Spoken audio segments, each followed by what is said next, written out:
നമസ്കാരം, PSC today YouTube ചാനലിലേക്ക് ഏവർക്കും സ്വാഗതം. സുഹൃത്തുക്കളെ, നമ്മൾ ഇന്ന് നോക്കാൻ പോകുന്നത് നമ്മുടെ secretariat office attender 20 days sprint challenge class day 9 ആണ്. സുഹൃത്തുക്കൾ ശ്രദ്ധിക്കുക, നമ്മുടെ secretariat office attender 20 days sprint challenge class day 9 ആണ് നമ്മൾ ഇന്ന് നോക്കാൻ പോകുന്നത്. എന്താണ് 20 ഡേയ്സ് സ്പ്രിന്റ് ചലഞ്ച് എന്ന് അറിയാതെ സുഹൃത്തുക്കൾ ജസ്റ്റ് ഒന്ന് പറഞ്ഞുതരാം. കേരള PSC ആവർത്തിച്ച് ചോദിക്കുന്ന 250 ടോപ്പിക്കുകൾ കൃത്യമായി പഠിച്ചു തീർക്കാൻ കഴിയുന്ന രീതിയിൽ നമ്മൾ സെറ്റ് ചെയ്തിരിക്കുന്ന ക്ലാസ് ആണ് സ്പ്രിന്റ് ചലഞ്ച് ക്ലാസ്. അതിനോടൊപ്പം തന്നെ ഒരു കാര്യം കൂടി പറഞ്ഞോട്ടെ സുഹൃത്തുക്കളെ, നമ്മുടെ വീഡിയോ കാണുന്ന എല്ലാ സുഹൃത്തുക്കളും നമ്മുടെ ചാനൽ സബ്സ്ക്രൈബ് ചെയ്യുക. അതിനോടൊപ്പം തന്നെ നിങ്ങളുടെ സുഹൃത്തുക്കൾ കൂടി നമ്മുടെ ചാനൽ ഒന്ന് ഷെയർ ചെയ്ത് നൽകുക. നമ്മുടെ ഫസ്റ്റ് ടോപ്പിക്ക് ഒളിമ്പിക്സും കേരള വനിതകളുമാണ്. ഇമ്പോർട്ടന്റ് ആയിട്ടൊരു ടോപ്പിക് ആണ്. കാരണം എന്തെന്ന് ചോദിച്ചാൽ, ഇപ്പോഴത്തെ ഒത്തിരി PSC ക്വസ്റ്റ്യൻ പേപ്പറുകളിൽ കേരളത്തിലെ ഒളിമ്പിക്സിൽ പങ്കെടുത്ത വനിതകളുമായി ബന്ധപ്പെട്ട ചോദ്യങ്ങൾ വരാറുണ്ട്. അതുകൊണ്ട് നമുക്ക് വ്യക്തമായിട്ട് പഠിക്കണം ഒളിമ്പിക്സും കേരള വനിതകളും. ആദ്യമായി നമ്മൾ ഒളിമ്പിക്സിനെ കുറിച്ച് ഓർക്കുമ്പോൾ തന്നെ കേരളത്തിൽ ആരെയെ ഓർമ്മ വരുന്നത്? PT ഉഷയെ പറ്റിയിട്ടാണ്. അപ്പൊ നമുക്ക് PT ഉഷയെ പറ്റി പഠിക്കാം. ഒളിമ്പിക്സിൽ പങ്കെടുത്ത ആദ്യത്തെ മലയാളി വനിത എന്നറിയപ്പെടുന്നത് PT ഉഷ. ഒളിമ്പിക്സിൽ പങ്കെടുത്ത ആദ്യത്തെ മലയാളി വനിത എന്നറിയപ്പെടുന്നത് PT ഉഷയാണ്. എത്ര തവണ PT ഉഷ ഒളിമ്പിക്സിൽ പങ്കെടുത്തിട്ടുണ്ട് എന്ന് ചോദിച്ചാൽ 4 തവണ. എത്ര തവണയാണ് PT ഉഷ ഒളിമ്പിക്സിൽ പങ്കെടുത്തിട്ടുള്ളത്? 4 തവണ. 1980 മോസ്കോ ഒളിമ്പിക്സിലാണ് PT ഉഷ ആദ്യമായി പങ്കെടുത്തത്. ഇമ്പോർട്ടന്റ് ആണ്. ഇപ്പൊ അങ്ങോട്ട് സ്റ്റേറ്റ്മെന്റ് ലെവലിൽ ചോദിച്ചതേ ഉള്ളൂ കേട്ടോ. 1980 മോസ്കോ ഒളിമ്പിക്സിലാണ് PT ഉഷ ആദ്യമായി പങ്കെടുത്തത്. PT ഉഷ ആദ്യമായി ഒളിമ്പിക്സിൽ പങ്കെടുത്ത ഇനങ്ങളായിരുന്നു 100 മീറ്റർ, 200 മീറ്റർ റണ്ണിങ്. ഓർത്തോളനെ, PT ഉഷ ആദ്യമായി ഒളിമ്പിക്സിൽ പങ്കെടുത്ത ഇനങ്ങൾ ഏതൊക്കെയായിരുന്നു? 100 മീറ്റർ, 200 മീറ്റർ റണ്ണിങ്ങിനായിരുന്നു. ഒളിമ്പിക്സ് ഫൈനലിൽ എത്തിയ ആദ്യത്തെ മലയാളി വനിതയായിരുന്നു ചോദിച്ചാൽ അത് PT ഉഷയാണ്. ഒളിമ്പിക്സിന്റെ തന്നെ ഫൈനലിൽ എത്തിയ ആദ്യത്തെ മലയാളി വനിതയായിരുന്നു ചോദിച്ചാൽ അത് PT ഉഷയാണ്. 1984 ലോസ് ആഞ്ചലസ് ഒളിമ്പിക്സിലാണ് PT ഉഷ ഫൈനലിൽ പങ്കെടുത്തത്. 1984 ലോസ് ആഞ്ചലസ് ഒളിമ്പിക്സിൽ വെച്ചാണ് PT ഉഷ എന്ത് ചെയ്തത്? ഫൈനലിൽ പങ്കെടുത്തത്. ലോസ് ആഞ്ചലസ് ഒളിമ്പിക്സിൽ PT ഉഷ പങ്കെടുത്ത ഇനം 400 മീറ്റർ ഹർഡിൽസിലാണ്. ഓർത്തോളനെ, ലോസ് ആഞ്ചലസ് ഒളിമ്പിക്സിൽ PT ഉഷ പങ്കെടുത്ത ഇനം എന്തെന്ന് ചോദിച്ചാൽ 400 മീറ്റർ ഹർഡിൽസിലാണ്. 1/100 സെക്കൻഡിന്റെ വ്യത്യാസത്തിൽ PT ഉഷയ്ക്ക് വെങ്കല മെഡൽ നഷ്ടമായി. ഓർക്കുക, 1/100 സെക്കൻഡ് വ്യത്യാസത്തിൽ PT ഉഷയ്ക്ക് വെങ്കല മെഡൽ നഷ്ടമാവുകയും ചെയ്തു. ഓർക്കുക, ഒന്നുകൂടി പറയാം സുഹൃത്തുക്കൾ ശ്രദ്ധിക്കുക. ഒളിമ്പിക്സിൽ പങ്കെടുത്ത ആദ്യത്തെ മലയാളി വനിത PT ഉഷ. എത്ര തവണ PT ഉഷ ഒളിമ്പിക്സിൽ പങ്കെടുത്തിട്ടുണ്ടെന്ന് ചോദിച്ചാൽ 4 തവണ. 1980 മോസ്കോ ഒളിമ്പിക്സിൽ PT ഉഷ ആദ്യമായി പങ്കെടുത്തത്. PT ഉഷ ആദ്യമായി ഒളിമ്പിക്സിൽ പങ്കെടുത്ത ഇനങ്ങൾ 100 മീറ്റർ, 200 മീറ്റർ റണ്ണിങ്. ഒളിമ്പിക്സ് ഫൈനലിൽ എത്തിയ ആദ്യത്തെ മലയാളി വനിത എന്നറിയപ്പെടുന്നത് PT ഉഷയാണ്. 1984 ലോസ് ആഞ്ചലസ് ഒളിമ്പിക്സിലാണ് PT ഉഷ ഫൈനലിൽ എത്തുന്നത്. ലോസ് ആഞ്ചലസ് ഒളിമ്പിക്സിൽ PT ഉഷ പങ്കെടുത്ത ഇനങ്ങൾ ചോദിച്ചാൽ 400 മീറ്റർ ഹർഡിൽസിലാണ്. 1/100 സെക്കൻഡിന്റെ വ്യത്യാസത്തിൽ PT ഉഷയ്ക്ക് വെങ്കല മെഡൽ നഷ്ടമാവുകയും ചെയ്തു. പയ്യോളി എക്സ്പ്രസ് എന്നും ഗോൾഡൻ ഗേൾ എന്നും അറിയപ്പെടുന്ന കായിക താരമായിരുന്നു ചോദിച്ചാൽ PT ഉഷയാണ്. ഇത് രണ്ടും പ്രീവിയസ് ആയി ചോദിച്ചതാണ്. പയ്യോളി എക്സ്പ്രസ് എന്നും ഗോൾഡൻ ഗേൾ എന്നീ പേരുകളിൽ അറിയപ്പെടുന്ന കായിക താരമാരാ? PT ഉഷയാണ്. പത്മശ്രീ നേടിയ രണ്ടാമത്തെ മലയാളി കായിക താരം PT ഉഷ. വർഷം 1985. പത്മശ്രീ നേടിയ രണ്ടാമത്തെ മലയാളി കായിക താരമായിരുന്നു ചോദിച്ചാൽ അത് PT ഉഷയാണ്. വർഷം 1985 ആണ്. PT ഉഷ പങ്കെടുത്ത ഒളിമ്പിക്സുകളും വർഷങ്ങളും ഇമ്പോർട്ടന്റ് ആണ്. PSC ഇപ്പൊ അങ്ങോട്ട് ചോദിച്ചതേ ഉള്ളൂ. PT ഉഷ പങ്കെടുത്ത ഒളിമ്പിക്സും വർഷങ്ങളും. 1980 മോസ്കോ ഒളിമ്പിക്സ് ഓൾറെഡി നമ്മൾ പറഞ്ഞു. 1980 Moscow Olympics. 1984 Los Angeles Olympics. 1984 Los Angeles Olympics. 1988 Seoul എന്ന് വെച്ചാൽ സൗത്ത് കൊറിയൻ കേട്ടോ ഒളിമ്പിക്സ്. 1988 സിയോൾ അഥവാ സൗത്ത് കൊറിയയിൽ വെച്ച് നടന്ന Olympics. 1996 Atlanta Olympics. 1996 Atlanta Olympics. ഇങ്ങനെ 4 പ്രധാനപ്പെട്ട ഒളിമ്പിക്സിൽ പങ്കെടുത്ത വ്യക്തിത്വമായിരുന്നു ആര്? നമ്മുടെ PT ഉഷ. അപ്പൊ ഒന്നുകൂടി പറയാം, പയ്യോളി എക്സ്പ്രസ് എന്നും ഗോൾഡൻ ഗേൾ എന്നീ പേരുകൾ അറിയപ്പെടുന്ന കായിക താരം PT ഉഷ. പത്മശ്രീ നേടിയ രണ്ടാമത്തെ മലയാളി കായിക താരം എന്നറിയപ്പെടുന്നത് PT ഉഷ. വർഷം 1985. PT ഉഷ പങ്കെടുത്ത 4 ഒളിമ്പിക്സുകൾ ഏതൊക്കെയാണെന്ന് ചോദിച്ചാൽ 1980 Moscow Olympics, 1984 Los Angeles Olympics, 1988 Seoul അഥവാ സൗത്ത് കൊറിയയിൽ നടന്ന ഒളിമ്പിക്സ്, 1996 അറ്റ്ലാന്റ ഒളിമ്പിക്സ്. ഓർക്കുക. അടുത്തതായി നമുക്ക് പഠിക്കേണ്ടതാണ് ഷൈനി വിൽസനെ പറ്റി. ആരെയാണ്? ഷൈനി വിൽസനെ പറ്റി. ഒളിമ്പിക്സിൽ പങ്കെടുക്കുന്ന രണ്ടാമത്തെ മലയാളി വനിതാ കായിക താരം എന്നറിയപ്പെടുന്നത് ഷൈനി വിൽസൺ. ഒളിമ്പിക്സിൽ പങ്കെടുക്കുന്ന രണ്ടാമത്തെ മലയാളി വനിതാ കായിക താരം എന്നറിയപ്പെടുന്നത് ആരാ? ഷൈനി വിൽസനെയാണ്. ഷൈനി വിൽസൺ പങ്കെടുത്ത ഒളിമ്പിക്സുകളുടെ എണ്ണം 4 ഷൈനി വിൽസൺ പങ്കെടുത്ത ഒളിമ്പിക്സുകളുടെ എണ്ണം എത്രയാ? 4. ഷൈനി വിൽസൺ ആദ്യമായി പങ്കെടുത്ത Olympics 1984 Los Angeles Olympics. Shiny Wilson ആദ്യമായി പങ്കെടുത്ത ഒളിമ്പിക്സ് 1984 ലോസ് ആഞ്ചലസ് ഒളിമ്പിക്സ് ആയിരുന്നു. ഒളിമ്പിക്സിൽ ഇന്ത്യൻ ടീമിനെ നയിച്ച ആദ്യത്തെ മലയാളി വനിത എന്നും ഇന്ത്യക്കാരി എന്നും അറിയപ്പെടുന്നത് ഷൈനി വിൽസൺ ആണ്. ഇത് രണ്ടും PSC പ്രീവിയസ് ആയി ചോദിച്ചതാണ്. ഒളിമ്പിക്സിൽ ഇന്ത്യൻ ടീമിനെ നയിച്ച ആദ്യത്തെ മലയാളി വനിത എന്നും ആദ്യത്തെ ഇന്ത്യക്കാരി എന്നും അറിയപ്പെടുന്നത് ആരാ? ഷൈനി വിൽസൺ ആണ്. ഷൈനി വിൽസൺ ഇന്ത്യൻ ടീമിനെ നയിച്ച Olympics 1992 Barcelona Olympics. Shiny Wilson Indian ടീമിനെ നയിച്ച ഒളിമ്പിക്സ് ഏതാ? 1992 Barcelona Olympics. Olympics semi final കടക്കുന്ന ആദ്യത്തെ ഇന്ത്യൻ വനിതാ അത്ലറ്റ് ആരെന്ന് ചോദിച്ചാൽ അത് ഷൈനി വിൽസൺ ആണ്. ഒളിമ്പിക്സിലെ സെമി ഫൈനലിൽ കടക്കുന്ന ആദ്യ ഇന്ത്യൻ വനിതാ അത്ലറ്റ് ആരെന്ന് ചോദിച്ചാൽ അത് ഷൈനി വിൽസൺ ആണ്. ഒന്നുകൂടി പറയാം സുഹൃത്തുക്കളെ, ശ്രദ്ധിക്കുക. ഒളിമ്പിക്സിൽ പങ്കെടുത്ത രണ്ടാമത്തെ മലയാളി വനിതാ കായിക താരം ഷൈനി വിൽസൺ. ഷൈനി വിൽസൺ പങ്കെടുത്ത ഒളിമ്പിക്സുകളുടെ എണ്ണം 4. ഷൈനി വിൽസൺ ആദ്യമായി പങ്കെടുത്ത ഒളിമ്പിക്സ് 1984 ലോസ് ആഞ്ചലസ് ഒളിമ്പിക്സ്. ഒളിമ്പിക്സിൽ ഇന്ത്യൻ ടീമിനെ നയിച്ച ആദ്യ മലയാളി വനിത എന്നും ഇന്ത്യക്കാരി എന്നും അറിയപ്പെടുന്നത് ഷൈനി വിൽസൺ ആണ്. ഷൈനി വിൽസൺ ഇന്ത്യൻ ടീമിനെ നയിച്ച ഒളിമ്പിക്സ് 1992 ബാഴ്സലോണ ഒളിമ്പിക്സ്.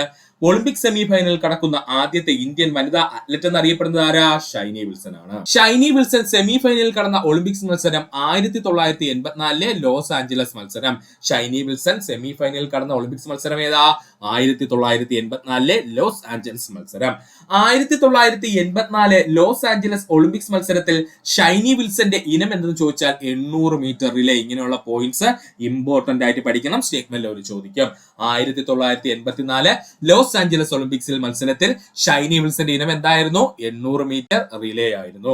ഒളിമ്പിക്സ് ആരംഭ പരേഡിൽ ഇന്ത്യൻ പതാക ഏന്തിയ ആദ്യത്തെ ഇന്ത്യൻ വനിത എന്നറിയപ്പെടുന്നത് ഷൈനി വിൽസൺ ആണ്. ഒളിമ്പിക്സ് ആരംഭ പരേഡില് ഇന്ത്യൻ പതാക ഏന്തിയ ആദ്യ ഇന്ത്യൻ വനിത എന്നറിയപ്പെടുന്നത് ആരാ? ഷൈനി വിൽസൺ ആണ്. 1992 നടന്ന ബാഴ്സലോണ ഒളിമ്പിക്സ് ആരംഭ പരേഡിലാണ് ഷൈനി വിൽസൺ ഇന്ത്യൻ പതാക ഏന്തിയത്. 1992 നടന്ന ബാഴ്സലോണ ഒളിമ്പിക്സ് ആരംഭ പരേഡിലാണ് ഷൈനി വിൽസൺ ഇന്ത്യൻ പതാക ഏന്തിയത്. ഷൈനി വിൽസൺ പങ്കെടുത്ത ഒളിമ്പിക്സുകൾ ഏതൊക്കെയാണെന്ന് നമുക്കൊന്ന് നോക്കാം. 1984 Los Angeles Olympics, 1988 Seoul Olympics, 1992 Barcelona Olympics, 1996 Atlanta Olympics. ഇങ്ങനെ 4 ഒളിമ്പിക്സുകളിലാണ് ആര് പങ്കെടുത്തത്? ഷൈനി വിൽസൺ പങ്കെടുത്തത്. അപ്പോൾ ഷൈനി വിൽസൺ പങ്കെടുത്ത ഒളിമ്പിക്സുകൾ ഏതൊക്കെയാ? 1984 Los Angeles Olympics, 1988 Seoul Olympics, 1992 Barcelona Olympics, 1996 Atlanta Olympics. ഓർക്കുക, ഒന്നുകൂടി പറയാം സുഹൃത്തുക്കളെ, ശ്രദ്ധിക്കുക. ഷൈനി വിൽസൺ സെമി ഫൈനൽ കടന്ന ഒളിമ്പിക്സ് മത്സരം 1984 ലോസ് ആഞ്ചലസ് മത്സരം. 1984 ലോസ് ആഞ്ചലസ് മത്സരത്തിൽ ഷൈനി വിൽസന്റെ ഇനം ചോദിച്ചാൽ 800 മീറ്റർ റിലേ ആയിരുന്നു.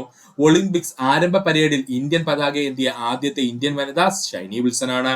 1992 ബാഴ്സലോണ ഒളിമ്പിക്സ് ആരംഭ പരേഡിൽ ഷൈനി വിൽസൺ ഇന്ത്യൻ പതാക ഏന്തിയത്. ഓർക്കുക, ഷൈനി വിൽസൺ പങ്കെടുത്ത ഒളിമ്പിക്സുകൾ ഏതൊക്കെയാണെന്ന് ചോദിച്ചാൽ 1984 Los Angeles Olympics, 1998 Seoul Olympics, 1992 Barcelona Olympics, 1996 Atlanta Olympics. ഓർക്കുക, 1984 ലോസ് ആഞ്ചലസ് ഒളിമ്പിക്സിൽ MD വത്സമ്മ 400 മീറ്റർ ഹർഡിൽസിൽ പങ്കെടുത്തു.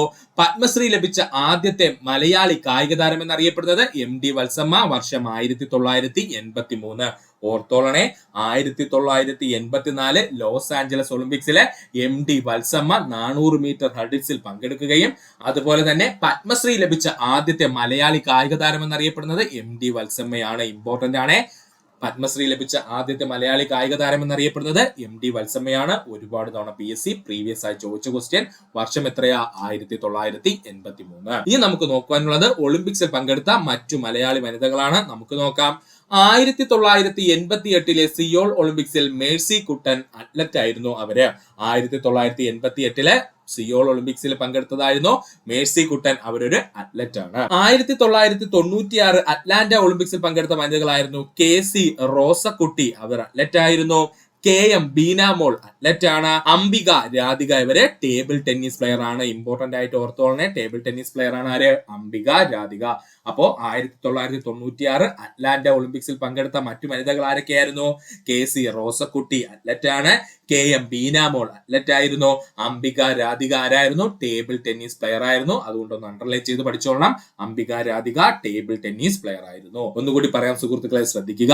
1984 ലോസ് ആഞ്ചലസ് ഒളിമ്പിക്സിൽ MD വത്സമ്മ 400 മീറ്റർ ഹഡിൽസിൽ പങ്കെടുക്കുന്നു. പത്മശ്രീ ലഭിച്ച ആദ്യത്തെ മലയാളി കായിക താരം എന്നറിയപ്പെടുന്നത് ആരാ? MD വത്സമ്മയാണ്. വർഷം 1983. ഒളിമ്പിക്സിൽ പങ്കെടുത്ത മറ്റു മലയാളി വനിതകളെ പറ്റിയാണ് പിന്നെ നമ്മൾ നോക്കിയത്. 1988 സിയോൾ ഒളിമ്പിക്സിൽ പങ്കെടുത്ത വനിതയായിരുന്നു മേഴ്സി കുട്ടൻ. അവരൊരു അത്ലറ്റ് ആണ്. 1996 അറ്റ്ലാന്റ ഒളിമ്പിക്സിൽ പങ്കെടുത്ത മറ്റു മലയാളി വനിതകൾ ആരൊക്കെയാ? KC റോസക്കുട്ടി അത്ലറ്റ് ആണ്. KM ബീനാമോൾ അത്ലറ്റ് ആണ്. Ambika Radhika table tennis player ആണ്. 2000 Sydney Olympics Jincy Philip athlete ആയിരുന്നു. മഞ്ജിമ കുര്യാക്കോസ് അത്ലറ്റ് ആയിരുന്നു. 2000 സിഡ്നി ഒളിമ്പിക്സിൽ പങ്കെടുത്തത് ആരൊക്കെയായിരുന്നു? ജിൻസി ഫിലിപ്പ് അത്ലറ്റ് ആയിരുന്നു. മറ്റൊരാളായിരുന്നു മഞ്ജിമ കുര്യാക്കോസ് അത്ലറ്റ് ആയിരുന്നു. 2004 നടന്ന ഏതൻസ് ഒളിമ്പിക്സിൽ പങ്കെടുത്ത വനിതകളായിരുന്നു അഞ്ജു ബോബി ജോർജ് ലോങ് ജമ്പ് താരമായിരുന്നു. ചിത്ര കെ സോമൻ അത്ലറ്റ് ആയിരുന്നു. 2004 ഏതൻസ് ഒളിമ്പിക്സിൽ പങ്കെടുത്ത മലയാളി വനിതകൾ ആരൊക്കെയായിരുന്നു? അഞ്ജു ബോബി ജോർജ് ലോങ് ജമ്പ് താരമായിരുന്നു. ചിത്ര കെ സോമൻ അത്ലറ്റ് ആയിരുന്നു. 2008 ബീജിംഗ് ഒളിമ്പിക്സിൽ പങ്കെടുത്ത മലയാളി വനിതകള് സിനി ജോസ്, അവരൊരു സ്പ്രിന്റ് താരമായിരുന്നു. സിനി ജോസ് സ്പ്രിന്റ് താരമായിരുന്നു. Preeja Sreedharan long distance runner ആയിരുന്നു. Preeja Sreedharan long distance runner ആയിരുന്നു. ഒന്നുകൂടി പറയാം സുഹൃത്തുക്കളെ, ശ്രദ്ധിക്കുക. 2000 സിഡ്നി ഒളിമ്പിക്സിൽ പങ്കെടുത്ത മലയാളി വനിതകള് ജിൻസി ഫിലിപ്പ് അത്ലറ്റ് ആണ്. മഞ്ജിമ കുര്യാക്കോസ് അത്ലറ്റ് ആണ്. 2004 ഏതൻസ് ഒളിമ്പിക്സിൽ പങ്കെടുത്ത മലയാളി വനിതകള് അഞ്ജു ബോബി ജോർജ് ലോങ് ജമ്പ് താരമാണ്. ചിത്ര കെ സോമൻ അത്ലറ്റ് ആണ്. 2008 ബീജിംഗ് ഒളിമ്പിക്സിൽ പങ്കെടുത്ത മലയാളി വനിതകള് സിനി ജോസ് സ്പ്രിന്റ് താരമാണ്. Preeja Sreedharan long distance runner ആണ്. ഓർക്കുക. 2012 ലണ്ടൻ ഒളിമ്പിക്സിൽ പങ്കെടുത്ത മലയാളി വനിതാ താരങ്ങൾ ആരൊക്കെയെന്ന് ചോദിച്ചാൽ മയൂഖ ജോണി, അവർ അത്ലറ്റ് ആണ്. ടിൻഡു ലൂക്ക അത്ലറ്റ് ആണ്. 2016 റിയോ ഡി ജനീറോ ഒളിമ്പിക്സിൽ പങ്കെടുത്ത മലയാളി വനിതകള് ഒന്ന് ജിസ്ന മാത്യു അത്ലറ്റ് ആണ്. അനിൽഡ തോമസ് അത്ലറ്റ് ആണ്. OP ജയ്ഷ അത്ലറ്റ് ആണ്. ഓർത്തോളനെ, 2016 റിയോ ഡി ജനീറോ ഒളിമ്പിക്സിൽ പങ്കെടുത്ത മലയാളി വനിതകൾ ആരൊക്കെയാ? ഒന്ന് ജിസ്ന മാത്യു അത്ലറ്റ് ആണ്. അനിൽഡ തോമസ് അത്ലറ്റ് ആണ്. അതുപോലെ OP ജയ്ഷ അത്ലറ്റ് ആണ്. ഓർക്കുക. ഇനി നമ്മൾ നോക്കാൻ പോകുന്ന പ്രധാനപ്പെട്ട ടോപ്പിക്കാണ് ബഡ്ജറ്റ്. വളരെ ഇമ്പോർട്ടന്റ് ആണ് കേട്ടോ. ബഡ്ജറ്റിൽ നിന്ന് ഒരു ക്വസ്റ്റ്യൻ നിങ്ങൾക്ക് പ്രതീക്ഷിക്കാം. പ്രത്യേകിച്ച് മെയിൻ എക്സാമുകൾക്ക് PSC ചോദിക്കുന്ന മേഖലയാണ് ഇന്ത്യൻ ബഡ്ജറ്റ്. അപ്പൊ നോക്കാം ബഡ്ജറ്റിനെ പറ്റി. ഒരു സാമ്പത്തിക വർഷത്തിൽ സർക്കാർ പ്രതീക്ഷിക്കുന്ന വരവും ചെലവും വിശദമാക്കുന്ന ധനകാര്യ രേഖയാണ് ബഡ്ജറ്റ് എന്നറിയപ്പെടുന്നത്. എന്താ ബഡ്ജറ്റ് എന്ന് പറഞ്ഞു കഴിഞ്ഞാല് ഒരു സാമ്പത്തിക വർഷത്തില് സർക്കാർ പ്രതീക്ഷിക്കുന്ന വരവും ചെലവും വിശദമാക്കുന്ന ധനകാര്യ രേഖയാണ് ബഡ്ജറ്റ്. ഫ്രഞ്ച് പദമായ ബൊക്കോട്ടെ എന്നിൽ നിന്നാണ് ബഡ്ജറ്റ് എന്ന പദം ഉത്ഭവിച്ചത്. ഓർത്തോളനെ, ഫ്രഞ്ച് പദമായ ബൊക്കോട്ടയിൽ നിന്നാണ് ബഡ്ജറ്റ് എന്ന പദം ഉത്ഭവിച്ചത്. ബൊക്കോട്ടെ എന്ന വാക്കിന്റെ അർത്ഥം തുകൽ ബാഗ് എന്നാണ്. ബൊക്കോട്ടെ എന്ന വാക്കിന്റെ അർത്ഥം എന്താണ്? തുകൽ ബാഗ് എന്നാണ്. ഇന്ത്യൻ ബഡ്ജറ്റിന്റെ പിതാവ് എന്നറിയപ്പെടുന്നത് PC മഹലനോബിസ് ആണ്. ഒരുപാട് തവണ പ്രീവിയസ് ആയി ചോദിച്ചതാണ്. ഇന്ത്യൻ ബഡ്ജറ്റിന്റെ പിതാവ് എന്നറിയപ്പെടുന്നത് ആരാ? PC മഹലനോബിസ് ആണ്. ബ്രിട്ടീഷ് ഇന്ത്യയിലെ ആദ്യ ബഡ്ജറ്റ് അവതരിപ്പിച്ചത് കാനിങ് പ്രഭുവിന്റെ കാലത്താണ്. അതായത് 1860 എന്ന് ചുരുക്കം. ബ്രിട്ടീഷ് ഇന്ത്യയിലെ ആദ്യത്തെ ബഡ്ജറ്റ് അവതരിപ്പിച്ചത് ഏത് വൈസ്രോയുടെ കാലത്താ? കാനിങ് പ്രഭുവിന്റെ കാലത്താണ്. അതെന്നാ? 1860 ബ്രിട്ടീഷ് ഇന്ത്യയിൽ ആദ്യത്തെ ബഡ്ജറ്റ് അവതരിപ്പിച്ച വ്യക്തി ജെയിംസ് വിൽസൺ ആണ്. ഓർത്തോളനെ, ബ്രിട്ടീഷ് ഇന്ത്യയിലെ ആദ്യത്തെ ബഡ്ജറ്റ് അവതരിപ്പിച്ച വ്യക്തിത്വമാരാ? ജെയിംസ് വിൽസൺ ആണ്. ബ്രിട്ടീഷ് ഇന്ത്യയിൽ ആദ്യത്തെ ബഡ്ജറ്റ് അവതരിപ്പിച്ച തീയതി 1860 ഫെബ്രുവരി മാസം 29 ബ്രിട്ടീഷ് ഇന്ത്യയിൽ ആദ്യത്തെ ബഡ്ജറ്റ് അവതരിപ്പിച്ച തീയതി എന്ന 1860 ഫെബ്രുവരി മാസം 29 ഒന്നുകൂടി പറയാം സുഹൃത്തുക്കളെ, ശ്രദ്ധിക്കുക. എന്താണ് ബഡ്ജറ്റ് എന്ന് ചോദിച്ചു കഴിഞ്ഞാല് ഒരു സാമ്പത്തിക വർഷത്തിൽ സർക്കാർ പ്രതീക്ഷിക്കുന്ന വരവ് ചെലവ് വിശദമാക്കുന്ന ധനകാര്യ രേഖയാണ് ബഡ്ജറ്റ് എന്നറിയപ്പെടുന്നത്. ഫ്രഞ്ച് പദമായ ബൊക്കോട്ടയിൽ നിന്നാണ് ബഡ്ജറ്റ് എന്ന പദം ഉത്ഭവിച്ചത്. ബൊക്കറ്റെ എന്ന വാക്കിന്റെ അർത്ഥം ചോദിച്ചാൽ തുകൽ ബാഗ് എന്നാണ്. ഇന്ത്യൻ ബഡ്ജറ്റിന്റെ പിതാവ് എന്നറിയപ്പെടുന്നത് PC മഹലനോബിസ് ആണ്. ബ്രിട്ടീഷ് ഇന്ത്യയിലെ ആദ്യത്തെ ബഡ്ജറ്റ് അവതരിപ്പിച്ചത് കാനിങ് പ്രഭുവിന്റെ കാലത്താണ്. അതായത് 1860 ബ്രിട്ടീഷ് ഇന്ത്യയിലെ ആദ്യത്തെ ബഡ്ജറ്റ് അവതരിപ്പിച്ചത്. ബ്രിട്ടീഷ് ഇന്ത്യയിൽ ആദ്യത്തെ ബഡ്ജറ്റ് അവതരിപ്പിച്ച വ്യക്തി ആരാ? ജെയിംസ് വിൽസൺ ആയിരുന്നു. ബ്രിട്ടീഷ് ഇന്ത്യയിലെ ആദ്യത്തെ ബഡ്ജറ്റ് അവതരിപ്പിച്ച തീയതി 1860 ഫെബ്രുവരി മാസം 29 സ്വതന്ത്ര ഇന്ത്യയിലെ ആദ്യ ബഡ്ജറ്റ് അവതരിപ്പിച്ചത് R.K. ഷൺമുഖം ചെട്ടി. ഇപ്പോഴും PSC പ്രീവിയസ് ആയിട്ട് ചോദിക്കുന്ന ഒരു പോയിന്റ് ആണ്. സ്വതന്ത്ര ഇന്ത്യയിലെ ആദ്യത്തെ ബഡ്ജറ്റ് അവതരിപ്പിച്ച വ്യക്തി ആരാണ്? R.K. ഷൺമുഖം ചെട്ടിയാണ്. സ്വതന്ത്ര ഇന്ത്യയിലെ ആദ്യത്തെ ബഡ്ജറ്റ് അവതരിപ്പിക്കപ്പെട്ട തീയതി 1947 നവംബർ മാസം 26. സ്വതന്ത്ര ഇന്ത്യയിലെ ആദ്യ ബഡ്ജറ്റ് അവതരിപ്പിച്ച തീയതി 1947 നവംബർ മാസം 26. റിപ്പബ്ലിക് ഇന്ത്യയിൽ ആദ്യമായി ബഡ്ജറ്റ് അവതരിപ്പിച്ചത് ജോൺ മത്തായി ആണ്. തെറ്റിപ്പോവലെ, നമ്മുടെ ഇന്ത്യ റിപ്പബ്ലിക് ആയതിനു ശേഷം, അതായത് ഇന്ത്യക്ക് ഒരു ഭരണഘടന വരുന്നു, ആ ഭരണഘടന പ്രകാരം ഇന്ത്യ പ്രവർത്തിച്ചു തുടങ്ങുമ്പോൾ നമ്മൾ പറയും ഇന്ത്യ റിപ്പബ്ലിക് ആയി എന്ന്. അപ്പോൾ ഇങ്ങനെ റിപ്പബ്ലിക് ആയി ഇന്ത്യയിൽ ആദ്യമായി ബഡ്ജറ്റ് അവതരിപ്പിച്ചു തുടങ്ങിയത് ആരാ? അത് ജോൺ മത്തായി ആണ്. റിപ്പബ്ലിക് ഇന്ത്യയിൽ ആദ്യത്തെ ബഡ്ജറ്റ് അവതരിപ്പിച്ച തീയതി 1950 ഫെബ്രുവരി 28.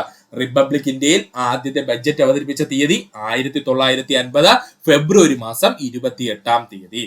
ആസൂത്രണ കമ്മീഷന് കൂടുതലായി അധികാരങ്ങൾ നൽകിയതിൽ പ്രതിഷേധിച്ച് രാജിവെച്ച കേന്ദ്രമന്ത്രി ജോൺ മത്തായി ആണ്. ഓർത്തോളനെ, ആസൂത്രണ കമ്മീഷന് കൂടുതലായി അധികാരങ്ങൾ നൽകിയതിൽ പ്രതിഷേധിച്ച് രാജിവെച്ച കേന്ദ്രമന്ത്രി ആരാ? ജോൺ മത്തായി ആണ്. ഇന്ത്യയിൽ ആദ്യമായി മിച്ച ബഡ്ജറ്റ് അവതരിപ്പിച്ച ധനകാര്യമന്ത്രി ജോൺ മത്തായി ആണ്. ഇന്ത്യയിൽ ആദ്യമായിട്ട് മിച്ച ബഡ്ജറ്റ് അവതരിപ്പിച്ച ധനകാര്യമന്ത്രി ആരാ? ജോൺ മത്തായി ആണ്. ഒന്നുകൂടി പറയാം സുഹൃത്തുക്കളെ, ശ്രദ്ധിക്കുക. സ്വതന്ത്ര ഇന്ത്യയിലെ ആദ്യ ബഡ്ജറ്റ് അവതരിപ്പിച്ചത് R.K. ഷൺമുഖം ചെട്ടി. സ്വതന്ത്ര ഇന്ത്യയിലെ ആദ്യ ബഡ്ജറ്റ് അവതരിപ്പിച്ച തീയതി 1947 നവംബർ 26. റിപ്പബ്ലിക് ഇന്ത്യയിലെ ആദ്യത്തെ ബഡ്ജറ്റ് അവതരിപ്പിച്ചത് ജോൺ മത്തായി ആണ്. റിപ്പബ്ലിക് ഇന്ത്യയിലെ ആദ്യത്തെ ബഡ്ജറ്റ് അവതരിപ്പിച്ച തീയതി 1950 ഫെബ്രുവരി മാസം 28. ആസൂത്രണ കമ്മീഷൻ കൂടുതൽ അധികാരങ്ങൾ നൽകിയതിനാൽ പ്രതിഷേധിച്ച് രാജിവെച്ച കേന്ദ്രമന്ത്രി ജോൺ മത്തായി. ഇന്ത്യയിൽ ആദ്യമായി മിച്ച ബഡ്ജറ്റ് അവതരിപ്പിച്ച ധനകാര്യമന്ത്രി ആരാ? ജോൺ മത്തായി. ഇടക്കാല ബഡ്ജറ്റ് എന്ന പദം ആദ്യമായി ഉപയോഗിച്ചത് R.K. ഷൺമുഖം ചെട്ടി. ഇടക്കാല ബഡ്ജറ്റ് എന്ന പദം ആദ്യമായി ഉപയോഗിച്ചത് ആരാണ്? R.K. ഷൺമുഖം ചെട്ടിയാണ്. ഇന്ത്യയിൽ ഇടക്കാല ബഡ്ജറ്റ് അവതരിപ്പിച്ച ആദ്യ ധനകാര്യമന്ത്രി ആരെന്ന് ചോദിച്ചാൽ അത് C.D. ദേശ്മുഖ് ആണ്. ഇന്ത്യയില് ഇടക്കാല ബഡ്ജറ്റ് അവതരിപ്പിച്ച ആദ്യ ധനമന്ത്രി ആരെന്ന് ചോദിച്ചാൽ അത് C.D. ദേശ്മുഖ് ആണ്. തുടർച്ചയായി ഏറ്റവും അധികം പൊതു ബഡ്ജറ്റ് അവതരിപ്പിച്ച കേന്ദ്രമന്ത്രി C.D. ദേശ്മുഖ് ആണ്. 7 തവണ. ഇമ്പോർട്ടന്റ് ആണ്, ശ്രദ്ധിച്ചു പഠിച്ചോളെ, അങ്ങോട്ട് പോകുമ്പോൾ തെറ്റും. തുടർച്ചയായി ഏറ്റവും അധികം പൊതു ബഡ്ജറ്റുകൾ അവതരിപ്പിച്ച കേന്ദ്രമന്ത്രി ആരെന്ന് ചോദിച്ചാൽ അത് C.D. ദേശ്മുഖ് ആണ്. 7 തവണയാണ് തുടർച്ചയായിട്ട് അദ്ദേഹം പൊതു ബഡ്ജറ്റ് അവതരിപ്പിച്ചത്. പാർലമെന്റിൽ ഏറ്റവും കൂടുതൽ ബഡ്ജറ്റുകൾ അവതരിപ്പിച്ച ധനമന്ത്രി ആരെന്ന് ചോദിച്ചാൽ അത് മൊറാർജി ദേശായി. 10 തവണ. പാർലമെന്റിലെ ഏറ്റവും കൂടുതൽ ബഡ്ജറ്റുകൾ അവതരിപ്പിച്ച ധനമന്ത്രി എന്നറിയപ്പെടുന്നത് മൊറാർജി ദേശായി ആണ്. എത്ര തവണയാത്? 10 തവണ. പാർലമെന്റിൽ ഏറ്റവും കൂടുതൽ ബഡ്ജറ്റുകൾ അവതരിപ്പിച്ച രണ്ടാമത്തെ ധനകാര്യമന്ത്രി എന്നറിയപ്പെടുന്നത് P. ചിദംബരം. 9 തവണ.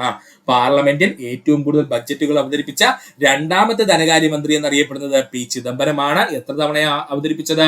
9 തവണ. ചരിത്രത്തിൽ ആദ്യമായി ഫെബ്രുവരി 1 ബഡ്ജറ്റ് അവതരിപ്പിച്ച ധനകാര്യമന്ത്രി അരുൺ ജെയ്റ്റ്ലി ആണ് കേട്ടോ.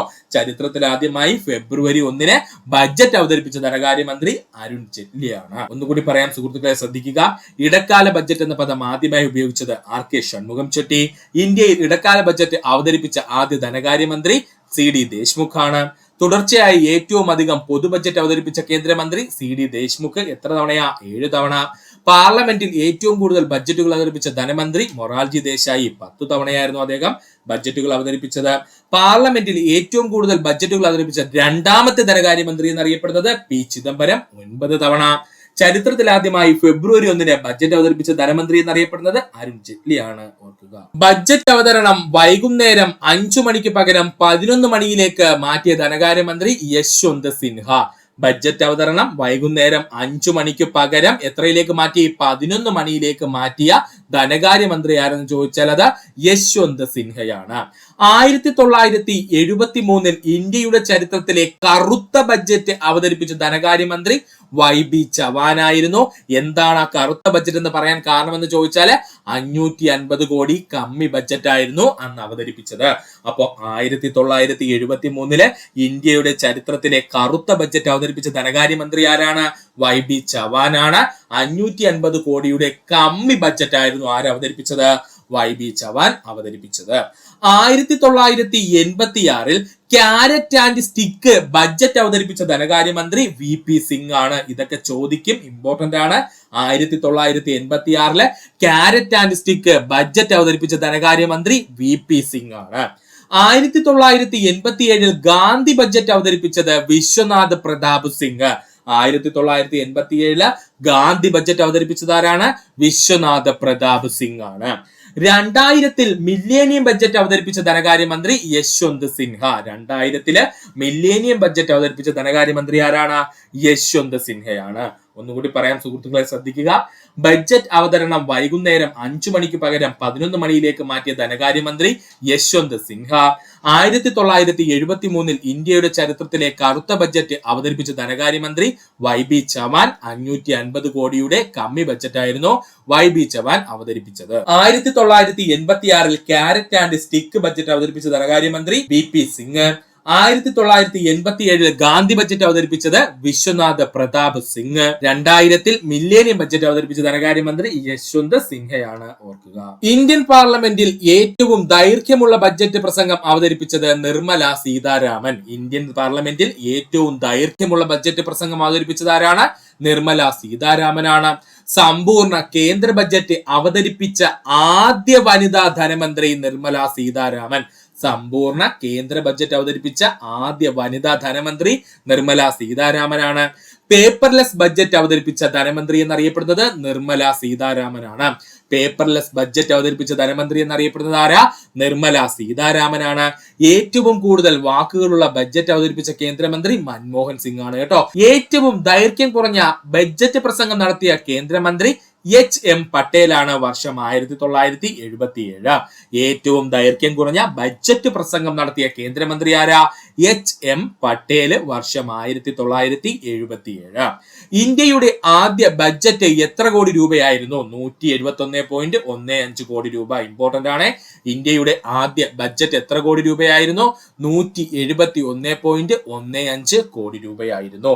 ഇന്ത്യയിൽ ആദ്യമായി ബഡ്ജറ്റ് അവതരിപ്പിച്ച വനിത ഇന്ദിരാഗാന്ധി. ഇന്ത്യയിൽ ആദ്യമായിട്ട് ബഡ്ജറ്റ് അവതരിപ്പിച്ച വനിത എന്ന് പറയുന്നത് ആരാ? നമ്മുടെ ഇന്ദിരാഗാന്ധി ആയിരുന്നു. ഒന്നുകൂടി പറയാം സുഹൃത്തുക്കളെ, ശ്രദ്ധിക്കുക. ഇന്ത്യൻ പാർലമെന്റിൽ ഏറ്റവും ദൈർഘ്യമുള്ള ബഡ്ജറ്റ് പ്രസംഗം അവതരിപ്പിച്ചത് നിർമ്മല സീതാരാമൻ. സമ്പൂർണ്ണ കേന്ദ്ര ബഡ്ജറ്റ് അവതരിപ്പിച്ച ആദ്യ വനിതാ ധനമന്ത്രി നിർമ്മല സീതാരാമൻ. പേപ്പർലെസ് ബഡ്ജറ്റ് അവതരിപ്പിച്ച ധനമന്ത്രി എന്നറിയപ്പെടുന്നത് നിർമ്മല സീതാരാമനാണ്. ഏറ്റവും കൂടുതൽ വാക്കുകളുള്ള ബഡ്ജറ്റ് അവതരിപ്പിച്ച കേന്ദ്ര ധനമന്ത്രി മൻമോഹൻ സിംഗ് ആണ്. ഏറ്റവും ദൈർഘ്യം കുറഞ്ഞ ബഡ്ജറ്റ് പ്രസംഗം നടത്തിയ കേന്ദ്രമന്ത്രി HM പട്ടേലാണ്. വർഷം 1977. ഇന്ത്യയുടെ ആദ്യ ബഡ്ജറ്റ് എത്ര കോടി രൂപയായിരുന്നു? 171.15 കോടി രൂപയായിരുന്നു. ഇന്ത്യയിൽ ആദ്യമായി ബഡ്ജറ്റ് അവതരിപ്പിച്ച വനിത ഇന്ദിരാഗാന്ധി. ഇനി നമുക്ക് നോക്കുവാനുള്ളത് ഇന്ത്യൻ റെയിൽവേ ബഡ്ജറ്റിനെ പറ്റിയിട്ടാണ്. 2016 കൂടി ഇന്ത്യൻ റെയിൽവേ ബഡ്ജറ്റ് അവസാനിച്ചു. അതായത് അത് കോമൺ നമ്മുടെ നോർമൽ ബഡ്ജറ്റുമായിട്ട് ചേർത്തു. എന്നാലും നമുക്ക് പഠിക്കണം ഇന്ത്യൻ റെയിൽവേ ബഡ്ജറ്റ്. ഇന്ത്യൻ യൂണിയനിൽ ആദ്യമായി റെയിൽവേ ബഡ്ജറ്റ് അവതരിപ്പിച്ചത് ജോൺ മത്തായി. ഇന്ത്യൻ യൂണിയനിൽ ആദ്യമായിട്ട് റെയിൽവേ ബഡ്ജറ്റ് അവതരിപ്പിച്ചത് ജോൺ മത്തായി ആയിരുന്നു. ഏറ്റവും കൂടുതൽ റെയിൽവേ ബഡ്ജറ്റുകൾ അവതരിപ്പിച്ചത് ജഗ്ജീവൻ റാം ആണ്. അദ്ദേഹം 7 റെയിൽവേ ബഡ്ജറ്റുകൾ അവതരിപ്പിച്ചു. ഏറ്റവും കൂടുതൽ റെയിൽവേ ബഡ്ജറ്റുകൾ അവതരിപ്പിച്ച മന്ത്രി ആരാണ്? ജഗ്ജീവൻ റാം ആണ്. എത്രയായിരുന്നു അത്? 7 എണ്ണം. രണ്ടാമത് ഏറ്റവും കൂടുതൽ റെയിൽവേ ബഡ്ജറ്റുകൾ അവതരിപ്പിച്ച മന്ത്രിമാരാണ് ലാലു പ്രസാദ് യാദവും നിതീഷ് കുമാറും. 6 എണ്ണം വീതം. രണ്ടാമത് ഏറ്റവും കൂടുതൽ റെയിൽവേ ബഡ്ജറ്റ് അവതരിപ്പിച്ച മന്ത്രിമാരായിരുന്നു ലാലു പ്രസാദ് യാദവും അതുപോലെ നിതീഷ് കുമാറുമായിരുന്നു. 6 എണ്ണം വീതം. കേന്ദ്ര റെയിൽവേ ബഡ്ജറ്റ് അവതരിപ്പിച്ച ഏക വനിത എന്നറിയപ്പെടുന്നത് മമതാ ബാനർജിയാണ് കേട്ടോ. കേന്ദ്ര റെയിൽവേ ബഡ്ജറ്റ് അവതരിപ്പിച്ച ഏക വനിത എന്നറിയപ്പെടുന്നത് മമതാ ബാനർജിയാണ്. ഇന്ത്യയിലെ അവസാന റെയിൽവേ ബഡ്ജറ്റ് അവതരിപ്പിക്കപ്പെട്ടത് സുരേഷ് പ്രഭു ആണ്. വർഷം 2016 ഫെബ്രുവരി 25. ഇമ്പോർട്ടന്റ് ആണ്. ഇന്ത്യയിലെ അവസാന റെയിൽവേ ബഡ്ജറ്റ് അവതരിപ്പിച്ചത് ആരാ?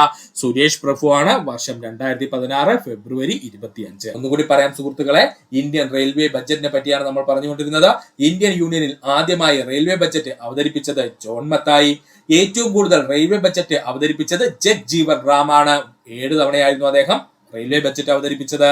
രണ്ടാമത് ഏറ്റവും കൂടുതൽ റെയിൽവേ ബഡ്ജറ്റ് അവതരിപ്പിച്ച മന്ത്രിമാരെന്നറിയപ്പെടുന്നത് ലാലു പ്രസാദ് യാദവും അതുപോലെ തന്നെ നിതീഷ് കുമാറുമാണ്. 6 എണ്ണം വീതം.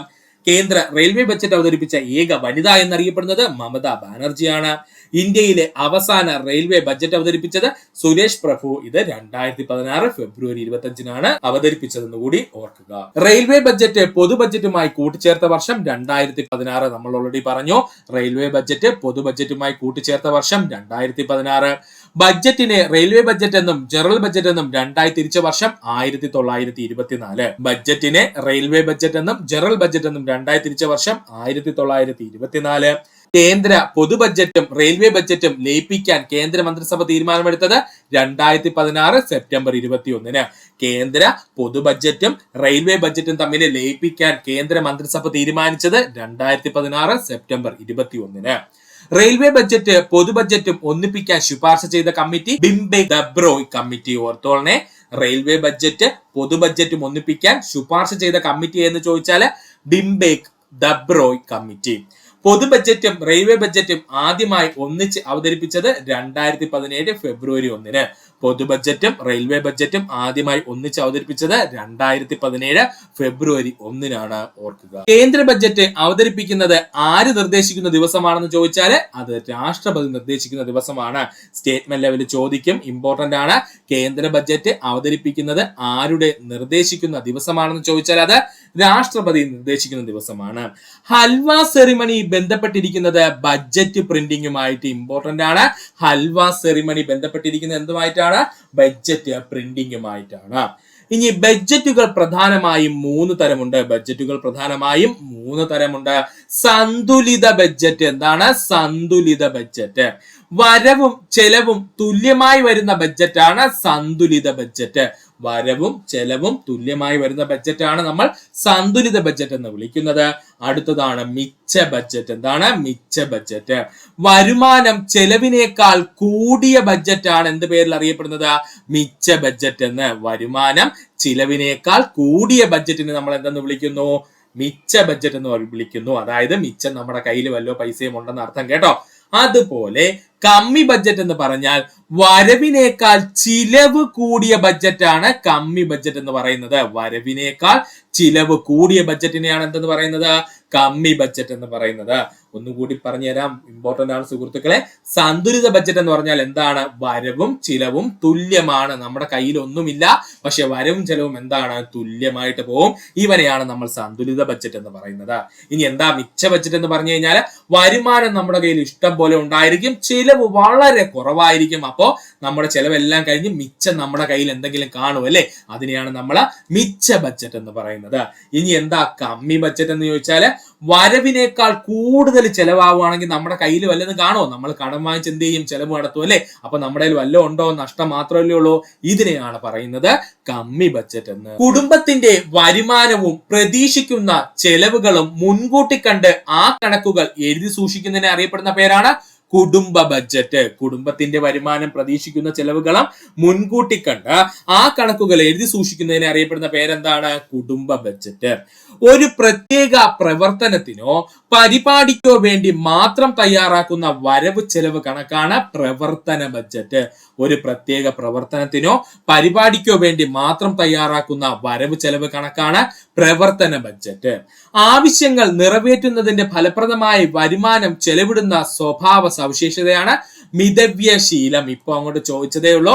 ആവശ്യങ്ങൾ നിറവേറ്റുന്നതിന് ഫലപ്രദമായി വരുമാനം ചെലവിടുന്ന സ്വഭാവ സവിശേഷത അറിയപ്പെടുന്ന പേരാണ് മിതവ്യശീലം. ബജറ്റിനെ കുറിച്ച് പ്രതിപാദിക്കുന്ന ഭരണഘടനാ വകുപ്പ് 112-ാം അനുച്ഛേദം. ഇമ്പോർട്ടന്റ് ആണ്. ബജറ്റിനെ കുറിച്ച് പ്രതിപാദിക്കുന്ന ഭരണഘടനാ വകുപ്പ് 112-ാം അനുച്ഛേദമാണ്. ബജറ്റിന് പകരമായി ഭരണഘടനയിൽ ഉപയോഗിച്ചിരിക്കുന്ന പ്രയോഗമാണ് ആനുവൽ ഫിനാൻഷ്യൽ സ്റ്റേറ്റ്മെന്റ് അഥവാ വാർഷിക ധനകാര്യ പ്രസ്താവന. ഇമ്പോർട്ടന്റ് ആണ്.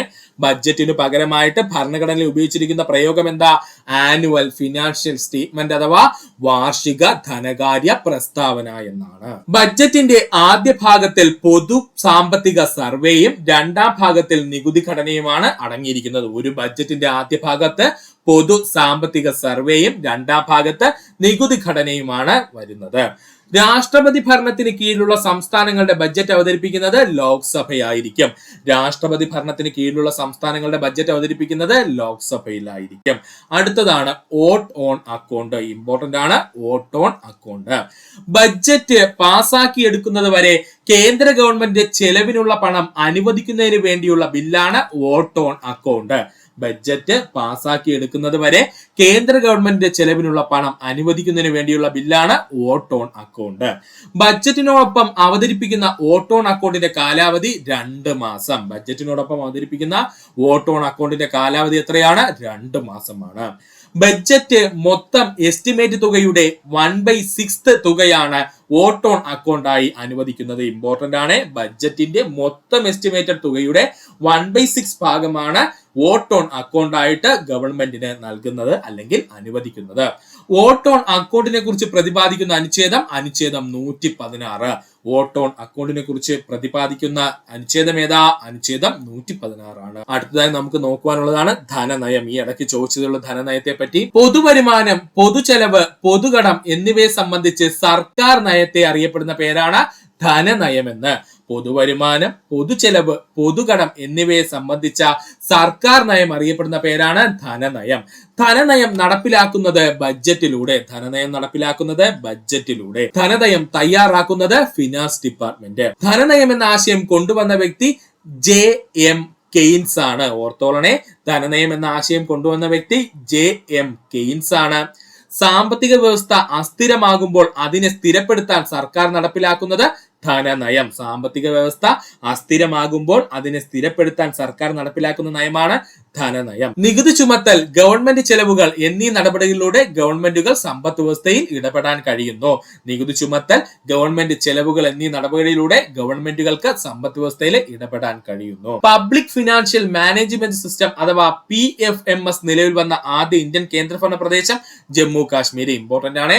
പബ്ലിക് ഫിനാൻഷ്യൽ മാനേജ്മെന്റ് സിസ്റ്റം അഥവാ PFMS നിലവിൽ വന്ന ആദ്യ ഇന്ത്യൻ കേന്ദ്രഭരണ പ്രദേശം ജമ്മു കാശ്മീരാണ്. ഓർക്കുക. ഇനി നമ്മൾ നോക്കാൻ പോകുന്നത് ഫിസിക്സുമായി ബന്ധപ്പെട്ട പ്രധാനപ്പെട്ട ഒരു ടോപ്പിക്കാണ്. സുഹൃത്തുക്കൾ ശ്രദ്ധിക്കുക. ഫിസിക്സുമായി ബന്ധപ്പെട്ട ദർപ്പണ സമവാക്യം ഉപയോഗിച്ചുള്ള ഗണിത പ്രശ്നങ്ങൾ നമ്മുടെ സിലബസിൽ എടുത്തു പറഞ്ഞിരിക്കുന്നതാണ്. ദർപ്പണ സമവാക്യം ഉപയോഗിച്ചുള്ള ഗണിത പ്രശ്നങ്ങൾ. ഇത് നമ്മൾ വ്യക്തമായിട്ട് പഠിച്ചിട്ട് പോകണം. 1 മാർക്ക് വളരെ ഈസി ആയിട്ട് നമുക്ക് ലഭിക്കുന്നതാണ്. ഒത്തിരി ഉദ്യോഗാർത്ഥികൾ തെറ്റിക്കുന്ന ഒരു ഭാഗവുമാണിത്. അതുകൊണ്ടാണ് ഈ ടോപ്പിക്ക് നമ്മൾ പ്രധാനമായിട്ടും ഇൻക്ലൂഡ് ചെയ്തത്. നമുക്ക് നോക്കാം ദർപ്പണ സമവാക്യം ഉപയോഗിച്ചുള്ള ഗണിത പ്രശ്നം. ദർപ്പണ സമവാക്യം എന്നറിയപ്പെടുന്നത് R=2F എന്നുള്ളതാണ്. ദർപ്പണ സമവാക്യം എന്നറിയപ്പെടുന്നത് എന്താണ്? R=2F എന്നുള്ളതാണ്. ഇതിൽ R എന്ന് പറഞ്ഞു കഴിഞ്ഞാൽ ഗോളീയ ദർപ്പണത്തിന്റെ വക്രത ആരത്തെ സൂചിപ്പിക്കുന്നു. R എന്ന് പറഞ്ഞു കഴിഞ്ഞാല് ഗോളീയ ദർപ്പണത്തിന്റെ വക്രത ആരത്തെ സൂചിപ്പിക്കുന്നു. F എന്ന് പറഞ്ഞു കഴിഞ്ഞാല് ഗോളീയ ദർപ്പണത്തിന്റെ ഫോക്കസ് ദൂരത്തെ സൂചിപ്പിക്കുന്നു. F എന്ന് പറഞ്ഞു കഴിഞ്ഞാല് ഗോളീയ ദർപ്പണത്തിന്റെ എന്തിന്റെ ഫോക്കസ് ദൂരം അല്ലെങ്കിൽ ഫോക്കസിനെ സൂചിപ്പിക്കുന്നു. ഓക്കെ ആണ്. അപ്പോ R എന്ന് പറഞ്ഞു കഴിഞ്ഞാൽ 2F എന്നാണ് നമ്മുടെ ഇക്വേഷൻ. ഇതിൽ R എന്ന് പറഞ്ഞാൽ ഗോളീയ ദർപ്പണത്തിന്റെ വക്രത ആരത്തെ സൂചിപ്പിക്കുന്നു. F എന്ന് പറഞ്ഞു കഴിഞ്ഞാൽ ഗോളീയ ദർപ്പണത്തിന്റെ ഫോക്കസ് ദൂരത്തെയും സൂചിപ്പിക്കുന്നു. ഈ R=2F എന്ന് പറയുന്നതാണ് നമ്മുടെ ജനറൽ ഇക്വേഷൻ എന്ന് പറയുന്നത്. ഇവിടെ നിന്ന് PSC ചോദിച്ചുകൊണ്ടിരിക്കുന്നത് ഒന്നുകിൽ വക്രത ആരമായ R നമ്മുടെ ക്വസ്റ്റ്യന് തന്നിരിക്കും, ഇല്ലെന്നുണ്ടെങ്കിൽ ഗോളീയ ദർപ്പണത്തിന്റെ ഫോക്കസ് ദൂരമായ F തന്നിരിക്കും. എന്നിട്ട് എന്ത് ചെയ്യും? R ചോദിക്കും. ഒന്നിയിൽ R തന്നിട്ട് F ചോദിക്കും, അല്ലെങ്കിൽ എന്താണ് F തന്നിട്ട് R ചോദിക്കും. ഇതല്ലാതെ ഒരു ക്വസ്റ്റ്യൻ ഈ ഒരു ഭാഗത്ത് നിന്ന് വരാനില്ല. അപ്പോ R എങ്ങനെ കണ്ടെത്തുമെന്ന് നമുക്ക് മനസ്സിലായി. R=2F ആണ്. അതായത് വക്രത ആരം എങ്ങനെ കണ്ടുപിടിക്കും? F ഫോക്കസ് ദൂരത്തിനോട് 2 ഗുണിച്ചു കഴിഞ്ഞാൽ നമുക്ക് വക്രത ആരമായി. ഇനി ഫോക്കസ് ദൂരം എങ്ങനെ കണ്ടുപിടിക്കുമെന്ന് ചോദിച്ചാൽ ഒന്നുമില്ല സുഹൃത്തുക്കളെ. നമ്മുടെ മെയിൻ ഇക്വേഷൻ എന്താണ്? R=2F ആണ്. എനിക്ക് F ആണ് വേണ്ടത്. അതുകൊണ്ട് ചെയ്യണം 2നെ എന്ത് ചെയ്യണം? എനിക്ക് അപ്പുറത്ത്, അതായത് സമത്തിനപ്പുറം കൊണ്ടുപോകണം. ഇവിടെ 2 കൊണ്ട് F നെ ഗുണിച്ചിരിക്കുന്നതുകൊണ്ട് തിരിച്ച് സമത്തിന്റെ അപ്പുറം പോകുമ്പോൾ ഏത് സംഖ്യയാണോ കിടക്കുന്ന ആ സംഖ്യ ഡിവൈഡഡ് ബൈ 2 നമ്മൾ എഴുതേണ്ടി വരും. അപ്പോൾ നമുക്ക് എഴുതാം R/2 = F എന്ന്. അപ്പോൾ F അഥവാ ഫോക്കസ് ദൂരം കണ്ടെത്താനുള്ള ഇക്വേഷൻ എന്താണ്? F R/2 ആണ്. ഇത് അറിഞ്ഞുകൂടാത്ത സുഹൃത്തുക്കളെ ഈ 2 ഇക്വേഷനും കാണാതെ പഠിച്ചു വെക്കുക. ദർപ്പണത്തിന്റെ ഫോക്കസ് ദൂരം കണ്ടെത്തുവാനുള്ള സമവാക്യം F R/2. ഇനി ദർപ്പണത്തിന്റെ വക്രത ആരം കണ്ടുപിടിക്കാനുള്ള ഇക്വേഷൻ ആണെങ്കിൽ R=2F ആണ്. ഇനി നമ്മുടെ ആദ്യത്തെ ക്വസ്റ്റ്യനിലേക്ക് കടക്കാം. ഒരു ഗോളീയ ദർപ്പണത്തിന്റെ വക്രത ആരം എന്ന് പറഞ്ഞാൽ അപ്പോഴേ മനസ്സിൽ വന്നോളണം. R എത്രയാണ്? 20 സെന്റിമീറ്റർ ആണ്. എങ്കിൽ ഈ ദർപ്പണത്തിന്റെ ഫോക്കസ് ദൂരം കണക്കാക്കാനാണ് പറഞ്ഞിരിക്കുന്നത്.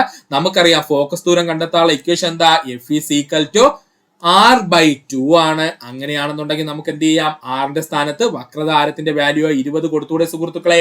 അങ്ങനെയാണെങ്കിൽ എഫ് ഈസ് ഈക്വൽ ടു 20/2 നമുക്ക് പറയാം 10 സെന്റിമീറ്റർ എന്ന്. സെറ്റ് ആണ്. അപ്പോ ഈ തന്നിരിക്കുന്ന ഗോളീയ ദർപ്പണത്തിന്റെ ഫോക്കസ് ദൂരം എത്രയാണ്, 10 സെന്റിമീറ്റർ ആണ്. സെറ്റ് ആണ്. ഒന്നുകൂടി പറയാം, ഒരു ഗോളീയ ദർപ്പണത്തിന്റെ വക്രത ആരം എന്ന് കേട്ട അപ്പോഴേ മുകളിൽ എന്ത് ചെയ്യുക, 6 എന്നങ്ങ് അണ്ടർലൈൻ ചെയ്ത് വെച്ചേക്കുക. അതിനുശേഷം എത്രയാണ്, 20 സെന്റിമീറ്റർ ആണ്. അങ്ങനെയെങ്കിൽ ഈ ദർപ്പണത്തിന്റെ ഫോക്കസ് ദൂരം എഫ് കണ്ടെത്താനാണ് ചോദിച്ചിരിക്കുന്നത് PSC. അങ്ങനെയാണെങ്കിൽ നമുക്ക് എങ്ങനെ കണ്ടെത്താം, F is equal to R/2 എന്നുള്ള ഇക്വേഷൻ നമുക്കറിയാം. അതിനകത്ത് ആറിന്റെ വാല്യൂ 20 ഇട്ട് കൊടുക്കുക, /2. അപ്പൊ നമുക്ക് എഫ് എന്ന് പറയുന്നത് 10 സെന്റിമീറ്റർ എന്ന് ലഭിക്കും. രണ്ടാമത്തെ ചോദ്യം, ഒരു കോൺകേവ് ദർപ്പണത്തിന്റെ ഫോക്കസ് ദൂരം 12 സെന്റിമീറ്റർ ആണ് എങ്കിൽ, ഫോക്കസ് ദൂരം എന്ന് പറഞ്ഞാൽ അപ്പോഴേ നമ്മൾ മുകളിൽ എഫ് എന്നങ്ങ് എഴുതി വെക്കുക. 12 സെന്റിമീറ്റർ ആണ് എങ്കിൽ ഈ ദർപ്പണത്തിന്റെ ഒരു ഭാഗം മുറിച്ച് നിർമ്മിച്ചിരിക്കുന്ന അടുത്ത ഗോളീയ ദർപ്പണത്തിന്റെ വക്രത ആരം എത്രയാണ്, 6 കണ്ടെത്താനാണ് ചോദിക്കുന്നത്. PSC ദർപ്പണം പകുതി മുറിച്ചെന്ന് പറയും, മുക്കാല് മുറിച്ചെന്ന് പറയും, മൊത്തം മുറിച്ചെന്ന് പറയും. അതിലൊന്നും വീഴരുത്. നമ്മുടെ എന്താ ചോദിച്ചിരിക്കുന്നത്, ഏതോ ഒരു ദർപ്പണത്തിന്റെ വക്രത ആരമാണ് കണ്ടെത്താൻ ചോദിച്ചിരിക്കുന്നത്. ഓൾറെഡി ഒരു കോൺകേവ് ദർപ്പണത്തിന്റെ ഫോക്കസ് നമുക്ക് തന്നിട്ടുണ്ട്. വക്രത ആരം അല്ലെങ്കിൽ 6 കണ്ടുപിടിക്കാനുള്ള ഇക്വേഷൻ എന്താ, R is equal to 2F ആണ്.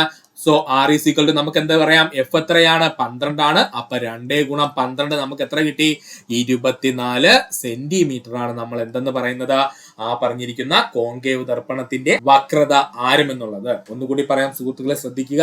ക്വസ്റ്റ്യൻ ഇങ്ങനെയാണ് വന്നത്, ഒരു കോൺകേവ് ദർപ്പണത്തിന്റെ ഫോക്കസ് ദൂരം അഥവാ എഫ് 12 സെന്റിമീറ്റർ ആണെങ്കിൽ ഈ ദർപ്പണത്തിന്റെ ഒരു ഭാഗം മുറിച്ച് നിർമ്മിക്കുന്ന അടുത്ത ഗോളീയ ദർപ്പണത്തിന്റെ വക്രത ആരം എത്രയാണെന്നാണ് ചോദിച്ചിരിക്കുന്നത്. പല രീതിയിലും PSC പറയും, 2 കോൺകേവ് ദർപ്പണങ്ങൾ ഒരുപോലെയുള്ളത് ഒരേ ഗ്ലാസ്സിൽ നിന്ന് മുറിച്ചെടുത്തെന്നോ, ഒരെണ്ണം ഗോളീയ ദർപ്പണമായിട്ടുള്ള 2 എണ്ണം ഉണ്ടെന്നോ ഒക്കെ PSC ചോദിക്കും. അതൊന്നും ആലോചിക്കേണ്ട. വക്രത ആരമാണോ 6 ആണോ കണ്ടെത്താനുള്ളതെങ്കിൽ നമ്മുടെ ഇക്വേഷനിലേക്ക് അങ്ങ് ഡയറക്റ്റ് ഇട്ട് കൊടുക്കുക. R is equal to 2F ആണ് നമ്മുടെ ഇക്വേഷൻ. ഇതിനകത്ത് എഫ് എന്ന് പറയുന്നത് 12 ആണ്. അപ്പൊ നമുക്ക് പറയാം 12 ഗുണം 2 24 സെന്റിമീറ്റർ ആണ് R. ഏറ്റവും അവസാനമായി നടന്ന നമ്മുടെ 10th ലെവലിലുള്ള എക്സാം ആയിരുന്നു വില്ലേജ് ഫീൽഡ് അസിസ്റ്റന്റ് അഥവാ VFA എന്ന് പറയുന്നത്. ഈ വില്ലേജ് ഫീൽഡ് അസിസ്റ്റന്റിനകത്ത് ഒരു ചോദ്യം വന്നിരുന്നു. ഒത്തിരി പേർക്ക് അത് കൺഫ്യൂഷൻ ആയ ഒരു ചോദ്യമായിരുന്നു. ചോദ്യം ഇങ്ങനെയാണ് വന്നത്, ഒരു കോൺകേവ് ദർപ്പണത്തിന്റെ മുൻപിൽ 10 സെന്റിമീറ്റർ അകലെ പ്രകാശിക്കുന്ന ഒരു വസ്തു വെച്ചപ്പോൾ അതിന്റെ യഥാർത്ഥ പ്രതിബിംബം ദർപ്പണത്തിൽ നിന്നും 40 സെന്റിമീറ്റർ അകലെ രൂപപ്പെട്ടോ. ദർപ്പണത്തിന്റെ ഫോക്കസ് ദൂരം കണ്ടെത്താനാണ്. വായിച്ച മിക്കുള്ളവരും പെട്ട് കാണും. കാരണം നമ്മൾ പഠിച്ചിട്ടുള്ളത് R is equal to 2F എന്നുള്ള ഇക്വേഷൻ ആണ്.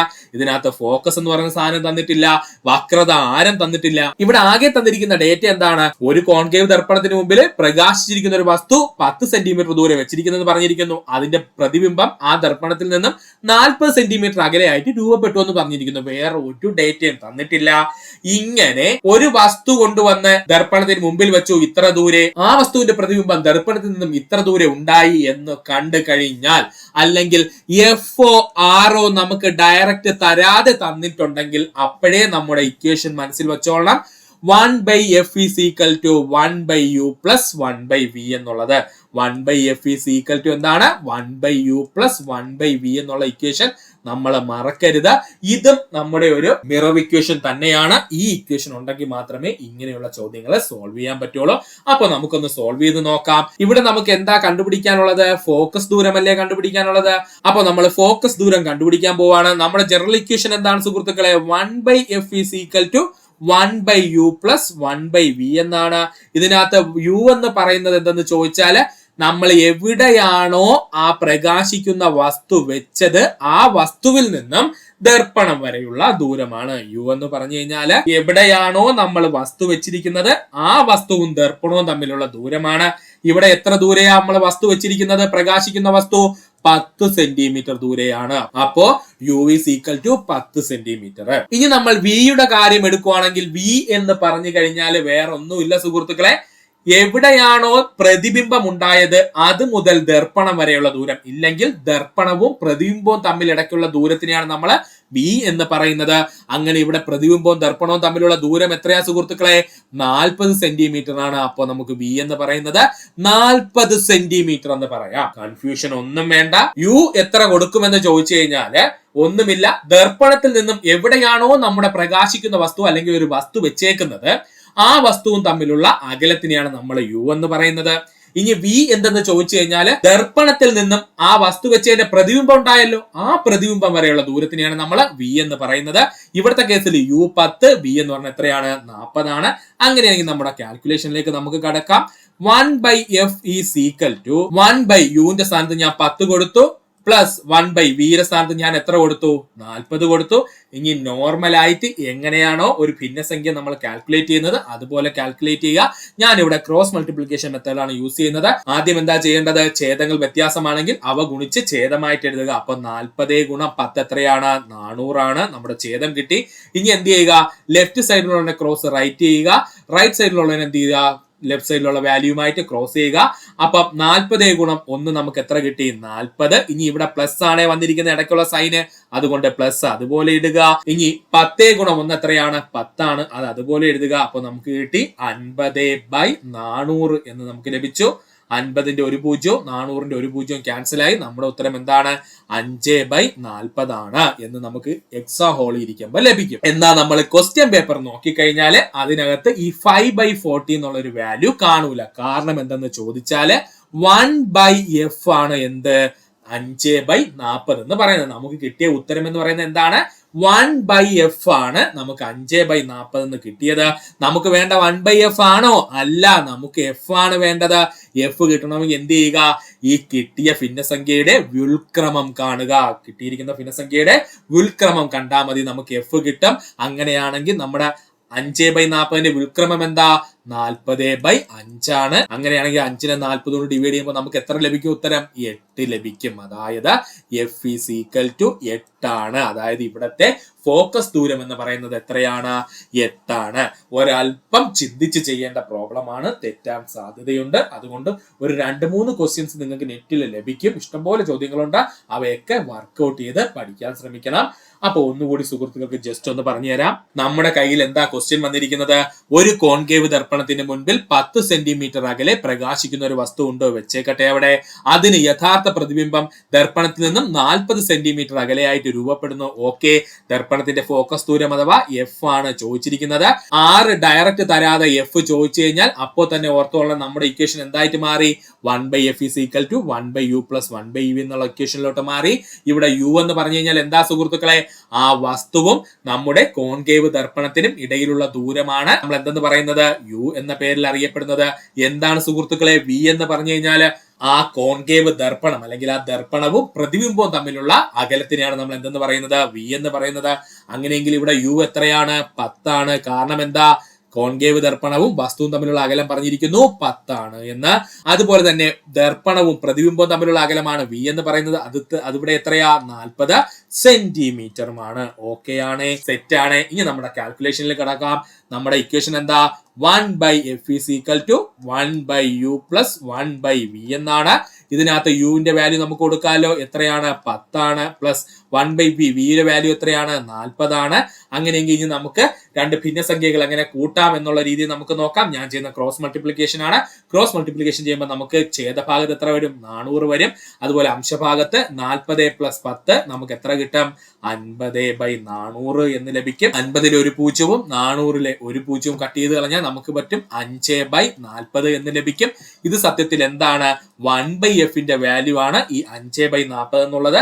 നമുക്ക് ലഭിക്കേണ്ടത് എഫിന്റെ വാല്യൂ ആണ്. അതുകൊണ്ട് എന്ത് ചെയ്യുക? ഇതിന്റെ വ്യുൽക്രമം കാണുക ഈ തന്നിരിക്കുന്ന ഭിന്നസംഖ്യയുടെ. അപ്പൊ വ്യുൽക്രമം കാണുമ്പോൾ 40/5 എന്ന് നമുക്ക് ലഭിക്കും. 40നെ 5 കൊണ്ട് ഭാഗിച്ചാൽ നമുക്കറിയാം എത്രയാണ്? 8 ആണ് അവിടെ ലഭിക്കുന്നത്. അപ്പൊ ഫോക്കസ് ദൂരം ഇവിടെ എത്രയാണ്? ഉത്തരം 8 ആണ്. അപ്പോൾ നമ്മുടെ ക്വസ്റ്റ്യൻ നോക്കിയാൽ പ്ലസ് 8 എന്ന് കാണും, മൈനസ് 8 എന്ന് കാണും. നമ്മുടെ ഉത്തരം എന്താ? പ്ലസ് 8 ആണ് കേട്ടോ. ഇവിടെ നമുക്ക് പ്ലസ് വാല്യൂ അല്ലേ കിട്ടിയത്, അതുകൊണ്ട് നമുക്ക് പ്ലസ് 8 ആണ് ഇവിടുത്തെ ഫോക്കസ് ദൂരം എന്ന് പറയാം. ഇനി ഇതിൽ നിന്നും കുറച്ചുകൂടി കോംപ്ലിക്കേറ്റഡ് ആയിട്ട് PSC ചോദിക്കുവാണെങ്കിൽ ഇങ്ങനെ ഒരു ചോദ്യം നമുക്ക് പ്രതീക്ഷിക്കാം. ആ ഒരു ചോദ്യം എന്താണെന്ന് നമുക്കൊന്ന് നോക്കാം. ഓക്കെ ആണേ.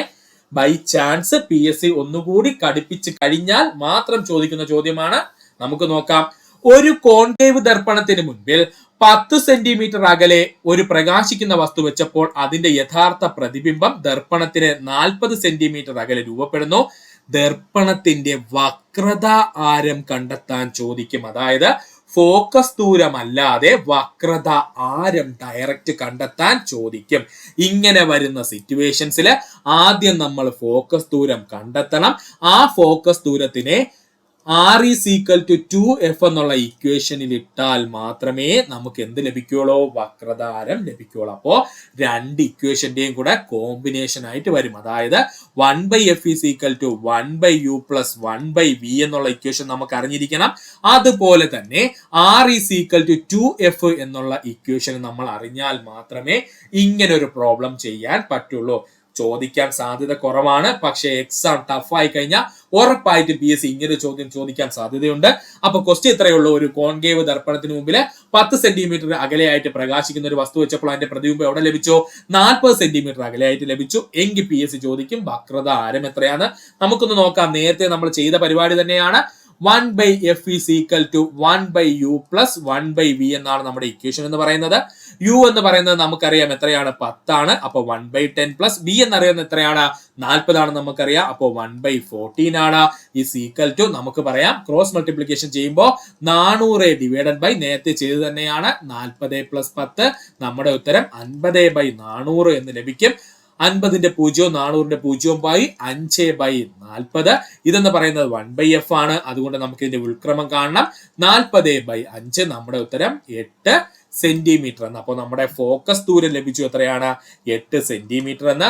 ഇനി നമ്മൾ എന്താ ചെയ്യേണ്ടത്? നമ്മുടെ R is equal to 2f എന്ന് പറയുന്ന ഇക്വേഷനകത്ത് എഫിന്റെ സ്ഥാനത്ത് 8 സെന്റിമീറ്റർ ഇട്ട് കൊടുക്കുക. അപ്പോൾ R is equal to 2 ഗുണം 8 എത്രയാണ്? 16 സെന്റിമീറ്റർ ആയിരിക്കും ആ ഇരിക്കുന്ന കോൺകേവ് ദർപ്പണത്തിന്റെ വക്രത ആരം എന്നുള്ളത് ഓർക്കുക. ഇങ്ങനെയും PSC ചോദിക്കാൻ സാധ്യതയുണ്ട്. അപ്പോൾ നമുക്ക് കൺഫ്യൂഷൻ ആവരുത്. ഒന്നുകൂടി പറഞ്ഞുതരാം സുഹൃത്തുക്കളെ, ശ്രദ്ധിക്കുക. രണ്ട് പ്രധാനപ്പെട്ട ഇക്വേഷൻസിന്റെ കോമ്പിനേഷൻ ആണ് ഇവിടെ നമ്മൾ നോക്കാൻ പോകുന്നത്. ഒന്നെന്താണ്? R is equal to 2f എന്നുള്ള ഇക്വേഷൻ. രണ്ടാമത്തെ ഇക്വേഷൻ എന്താ സുഹൃത്തുക്കളെ? 1/f is equal to 1/u plus 1/v എന്നുള്ള ഇക്വേഷൻ ആണ്. ഈ രണ്ട് ഇക്വേഷനും അറിയുന്ന ഉദ്യോഗാർത്ഥിക്ക് മാത്രം ചെയ്യാൻ പറ്റുന്ന പ്രോബ്ലം ആണ് ഈ പറയാൻ പോകുന്ന പ്രോബ്ലം എന്നുള്ളത്. ഓക്കെയാണ്. ഒരു കോൺകേവ് ദർപ്പണത്തിന് മുൻപിൽ 10 സെന്റിമീറ്റർ അകലെയായി പ്രകാശിക്കുന്ന വസ്തു വെച്ച അതിന്റെ യഥാർത്ഥ പ്രതിബിംബം ദർപ്പണത്തിൽ നിന്നും 40 സെന്റിമീറ്റർ അകലെയായി രൂപപ്പെടുന്നു. ദർപ്പണത്തിന്റെ വക്രത ആരം അഥവാ R കണ്ടെത്താനാണ് ചോദിച്ചിരിക്കുന്നത്. ആദ്യം നമ്മൾ ചെയ്യാനുള്ളത് ഫോക്കസ് കണ്ടെത്തുക എന്നുള്ളതാണ്. ഫോക്കസ് കണ്ടെത്താനുള്ള ഇക്വേഷൻ എങ്ങനെയാണ്? 1/f is equal to 1/u plus 1/v. ഇവിടത്തെ കേസിൽ കേട്ടോ, u എന്ന് പറയുന്ന 10 ആണ്. അപ്പൊ നമുക്ക് 10 അവിടെ കൊടുക്കാം. പ്ലസ് അതിന്റെ കൂടെ v എന്ന് പറയുന്ന 40 ആണ്. 40 നമുക്ക് കൊടുക്കാം. അപ്പൊ ഇവിടെ ക്രോസ് മൾട്ടിപ്ലിക്കേഷൻ ചെയ്യുമ്പോൾ നമുക്ക് ഛേദ ഭാഗത്ത് 400 ലഭിക്കും. അതിനോടൊപ്പം അംശഭാഗത്ത് എന്താണ്? 40 പ്ലസ് 10 നമുക്ക് ലഭിക്കും. അങ്ങനെയാണെങ്കിൽ 50/400 എന്ന് നമുക്ക് ലഭിക്കും. 50ന്റെ 0 400ന്റെ 0 ഒരു 0 ക്യാൻസൽ ചെയ്ത് പോയി 5/40 എന്ന് നമുക്ക് ലഭിച്ചു. ഇതിന്റെ വ്യുൽക്രമം കണ്ടാൽ മാത്രമേ നമുക്ക് എന്ത് ലഭിക്കുകയുള്ളൂ? ഫോക്കസ് ലഭിക്കുകയുള്ളൂ. ഫോക്കസ് ഈസ് ഈക്വൽ ടു എത്രയാണ്? 40/5 ആണ്. 40നെ 5 കൊണ്ട് ഭാഗിക്കുമ്പോൾ നമുക്ക് കിട്ടും 8 ആണ്. സോ 8 സെന്റിമീറ്റർ ആണ് ഇവിടുത്തെ ഫോക്കസ് ദൂരം എന്ന് നമുക്ക് മനസ്സിലായി. ഇനി നമുക്ക് എന്താ പറഞ്ഞിരിക്കുന്നത്? F is equal to 8 centimetre ആണെങ്കിൽ നമ്മുടെ സെക്കൻഡ് ഇക്വേഷനിലേക്ക് നമ്മൾ കടക്കണം. R is equal to 2f. കാരണം വക്രത ആരം കണ്ടുപിടിക്കാനുള്ള ഇക്വേഷൻ എന്ന് പറയുന്നത് 2f ആണ്. അങ്ങനെയാണെങ്കിൽ നമുക്ക് 2 ഗുണം എഫിന്റെ സ്ഥാനത്ത് എത്ര കൊടുക്കാം? 8 സെന്റിമീറ്റർ എന്ന് കൊടുക്കാം. അങ്ങനെ നമ്മുടെ ഉത്തരം 16 സെന്റിമീറ്റർ. അപ്പോൾ ഈ പറഞ്ഞിരിക്കുന്ന കോൺകേവ് ദർപ്പണത്തിന്റെ വക്രത ആരം അഥവാ R എന്ന് പറയുന്നത് 16 സെന്റിമീറ്റർ ആണ്. ഇങ്ങനെയും ചോദ്യം നിങ്ങൾക്ക് പ്രതീക്ഷിക്കാം. ഇനി നമ്മൾ നോക്കാൻ പോകുന്നത് കേരള നവോത്ഥാനവും അപൂർവ വസ്തുതകളുമാണ്. ഇമ്പോർട്ടന്റ് ആണ്. കേരള നവോത്ഥാനവും അപൂർവ വസ്തുത. എന്തിനാണ് ഈ അപൂർവ വസ്തുതകൾ പഠിക്കുന്നതെന്ന് ചോദിച്ചു കഴിഞ്ഞാൽ എക്സാം ടഫ് ആവുമ്പോൾ PSC 1 മാർക്കിന് ഈ ഭാഗത്ത് നിന്ന് ഒരു ചോദ്യം സ്ഥിരം എടുത്തിടാറുണ്ട്. അതങ്ങോട്ട് ഓരോ ക്വസ്റ്റ്യൻസ് നിങ്ങൾക്ക് കാണുമ്പോൾ പ്രീവിയസ് ആയിട്ട് വന്ന ചോദ്യങ്ങൾ കൃത്യമായിട്ട് നമ്മൾ മോണിറ്റർ ചെയ്ത് പറഞ്ഞു തരും. അപ്പോൾ നിങ്ങൾക്ക് നന്നായിട്ട് മനസ്സിലാവും എന്തുകൊണ്ടാണ് ഈ കേരള നവോത്ഥാനവും അപൂർവ വസ്തുതകളും പഠിക്കേണ്ടതുള്ളത്. കേരളത്തിലെ ആദ്യ മുസ്ലിം നവോത്ഥാന പ്രസ്ഥാനം ഹിമായത്തുൽ ഇസ്ലാം സഭ കോഴിക്കോട്. കേരളത്തിലെ ആദ്യത്തെ മുസ്ലിം നവോത്ഥാന പ്രസ്ഥാനം ഏതാ? ഹിമായത്തുൽ ഇസ്ലാം സഭ കോഴിക്കോട്. അൽ മുർഷിദ് എന്ന മാസികയുടെ സ്ഥാപകൻ KM മൗലവി. അൽ മുർഷിദ് എന്ന മാസികയുടെ സ്ഥാപകൻ ആരാണ്?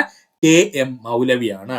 പ്രബോധകൻ എന്ന പ്രസിദ്ധീകരണം ആരംഭിച്ചത് കേസരി ബാലകൃഷ്ണ പിള്ള. തുഫത്ത് അൽ അഹ്ബാബ് എന്ന അറബി മലയാളം കൃതി രചിച്ചത് ചാലിലക്കാത്ത് കുഞ്ഞഹമ്മദ് ഹാജി. തിരുവിതാംകൂർ സ്വാതന്ത്ര്യ സമരത്തിലെ ത്രിമൂർത്തികൾ എന്നറിയപ്പെടുന്നത് പട്ടം താണുപിള്ള, TM വർഗീസ്, C കേശവൻ. തിരുവിതാംകൂർ സ്വാതന്ത്ര്യ സമരത്തിലെ ത്രിമൂർത്തികൾ എന്നറിയപ്പെടുന്നത് ആരൊക്കെയാ? പട്ടം താണുപിള്ള, TM വർഗീസ്, സി കേശവൻ. അൽ മുസ്ലിം എന്ന അറബി മലയാളി വാരിക ആരംഭിച്ചത് മാഹീൻ ഹംദാനി തങ്ങൾ. അൽ മുസ്ലിം എന്ന അറബി മലയാളം വാരിക ആരംഭിച്ചത് ആരാ?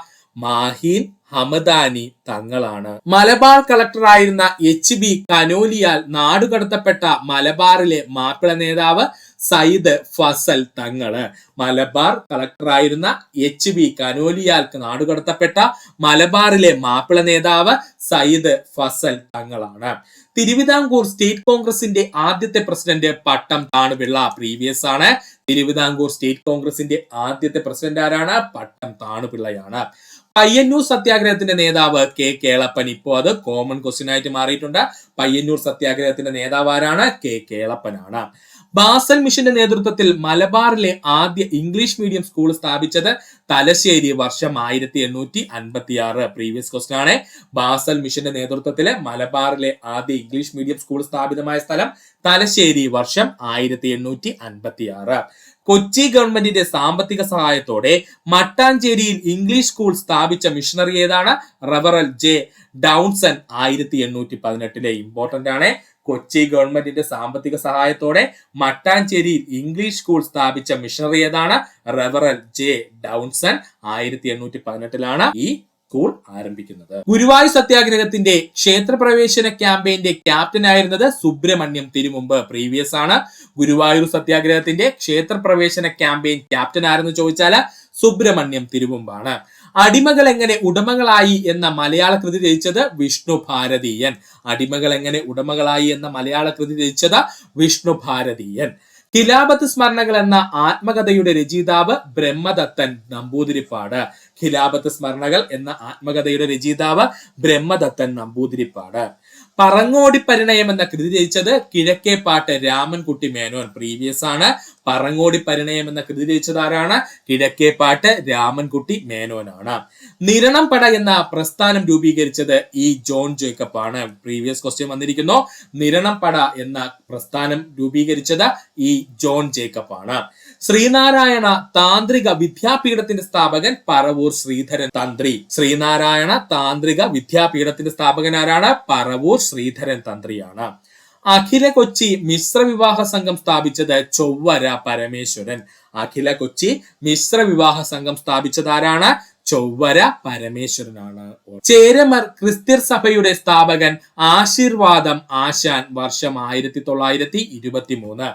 ചേരമർ ക്രിസ്ത്യൻ സഭയുടെ സ്ഥാപകൻ ആശീർവാദം ആശാൻ. വർഷം 1923. ബ്രഹ്മ പ്രത്യക്ഷ സാധുജന പരിപാലന സംഘം സ്ഥാപിച്ചത് കാവാരിക്കുളം കണ്ടൻ കുമാരൻ. വർഷം 1912. ബ്രഹ്മ പ്രത്യക്ഷ സാധുജന പരിപാലന സംഘം സ്ഥാപിച്ചത് കാവാരിക്കുളം കണ്ടൻ കുമാരൻ. വർഷം 1912.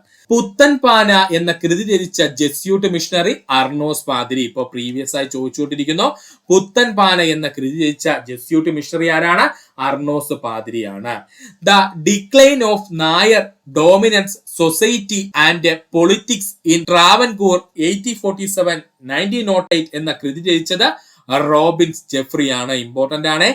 The decline of Nair dominant society and politics in Travancore 1847-1908 എന്ന കൃതി രചിച്ചതാരാണ്? റോബിൻ ജെഫ്രി ആണ്. PS ചെറിയാൻ, സുരേന്ദ്രൻ എന്നീ തൂലികാ നാമങ്ങൾ ഉപയോഗിച്ചിരുന്ന വ്യക്തി EMS നമ്പൂതിരിപ്പാട്. ഇമ്പോർട്ടന്റ് ആണ്.